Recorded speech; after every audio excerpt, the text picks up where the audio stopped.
All right, so you wanted to dive deep into attractions, right? Especially those little things, those unspoken signs that can tell you a lot. Yeah, those nonverbal cues, they can be super interesting. So we found some really cool research for you guys. It's like decoding a whole secret language. Yeah. Exactly. We're going to be focusing on this article. It's called "A Woman Who Is Deeply Attracted to You Is Always Doing This in Front of You." Sounds kind of catchy, right? It does. It really makes you think about, like, how much we communicate without even realizing it. Totally. Okay, so let's jump right in. The article talks about eye contact, and we all know that's important, but is there more to it than just being polite? Oh, absolutely. Like, what's the difference between polite eye contact and, Mhm. the kind that signals attraction? It's all about the intensity and how long it lasts. Okay. Think of it this way. You know how you shake someone's hand? Right. Polite eye contact is like that quick handshake. But prolonged eye contact is like if you hold on to that handshake for a little longer, you know? Like you're really trying to connect. Exactly. You're holding their gaze and there's this spark. You're acknowledging them on a deeper level. So it's not just about making eye contact, but about holding that gaze. Exactly. It's not a staring contest, though. No, it's not about staring them down. It's about creating a connection, a silent acknowledgement that goes beyond being polite. Interesting. It really does make you think of those times when Yeah. you lock eyes with someone across the room Right. and you feel this undeniable pull. And the crazy thing is, it actually creates a feedback loop. What do you mean? When you hold someone's gaze and they hold it back, it makes the attraction stronger, like on both sides. Oh, wow. So there's like a mutual attraction that's amplified by the eye contact. Yeah, it's called mutual gaze, actually. And studies have shown that it can trigger the release of a chemical called phenylethylamine in the brain. A chemical, what does that do? Well, it's associated with feelings of excitement and attraction. Wow. So there's actually a chemical reaction happening. That explains a lot. Okay, so eye contact is definitely important, but there's got to be more to attraction than just that, right? Oh, of course. The article also mentions open and engaged body language. So what exactly does that look like? Well, imagine you're on a date, right? Okay. If the person is leaning in toward you and their arms are uncrossed and their body is like generally facing you, that's a good sign. It's showing engagement. It's like their body is saying, hey, I'm into this. Yeah, like I'm comfortable with you and I want to be closer. That makes sense. It's about creating a sense of openness, right? Exactly, and receptivity. Okay, so leaning in, open posture, good signs. What about like mirroring? Oh, yeah. Have you ever noticed that? Like if someone crosses their legs and then the other person does too. Yeah, exactly. It's called a chameleon effect, and it's basically non-conscious mimicry. Non-conscious, so we don't even realize we're doing it. Right. We tend to mirror the behavior of people we like or feel connected to. So if someone is mirroring you, that could mean they're into you. That's really interesting. It could be a subconscious sign. But you always want to consider everything else that's happening too, you know? Right, the whole context of the interaction. Exactly. Okay, so we've got eye contact, open body language, mirroring. What else is there? The article talks about laughter. Why is that so important in attraction? Well, when you really think about it, laughter is about sharing a moment of joy. Right. When you genuinely laugh with someone, you're connecting with them. Yeah, it breaks the ice. And it's disarming. It makes you feel more comfortable. You're right. It's hard to feel awkward when you're laughing with someone. It creates this feeling of, we get each other, you know? And did you know that shared laughter actually triggers the release of endorphins? Endorphins. Aren't those the feel-good chemicals? Yep. It's like a natural bonding mechanism. Wow, so laughter isn't just a sign of amusement. It's actually strengthening the bond between two people. Okay, this next one is interesting. Casual physical touch.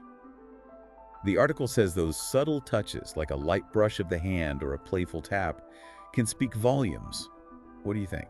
Physical touch, even when it's subtle, is powerful. It's about testing the waters, you know? Like seeing how the other person reacts. Exactly. Seeing if they're comfortable with that physical connection. So it's not just about the touch itself, but about the reaction it gets. Right. Like, do they lean in or do they pull away? And, you know, even if it's just for a brief moment, you can tell a lot from how someone responds. That's fascinating. It's like a whole conversation is happening through those little touches. Exactly. And it really shows how powerful nonverbal communication can be. Absolutely. It's a language we all speak, even if we don't always realize it. That's so true. You know, another thing the article mentioned, it was about asking meaningful questions. Yeah, like really wanting to get to know someone. Exactly. Going beyond just small talk. Like you're genuinely interested in their thoughts and dreams and experiences. Yeah, and it's not just about the surface stuff. Right, you want to dig a little deeper. It shows that you see them as an individual, someone worth getting to know. Yeah, beyond just how they look. It's about who they are on the inside. It's like saying, hey, tell me more about you. I'm really interested. Exactly. You're inviting them to open up. And that can be really attractive, can it? Oh, absolutely. It creates a sense of intimacy, and it also shows you're paying attention, That you're actually listening and remembering what they say. Right, those little details about their life and experiences. That makes you feel special, for sure. Okay, so we've got deep questions, but what about appearance? The article mentioned something about that, right? Yeah, it was about those little adjustments people make when they're attracted to someone. Like what? Like smoothing down their hair or adjusting their clothes. Oh, yeah, I've totally done that before. We all have. It's instinctive, It's like you want to present your best self. Exactly. Like, hey, notice me.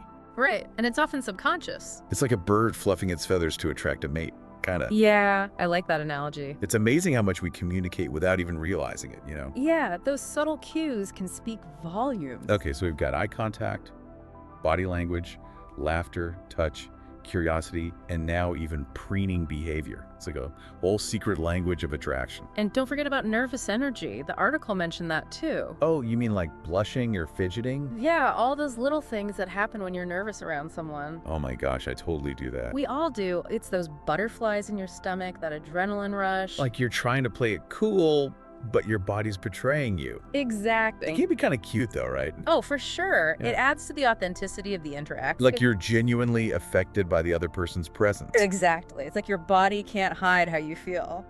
So let's recap. We've got eye contact, body language, laughter, touch, curiosity, preening, and even nervous energy.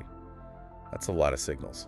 It's incredible how many different ways we communicate attraction without even saying a word. It's got a whole secret language we're all speaking.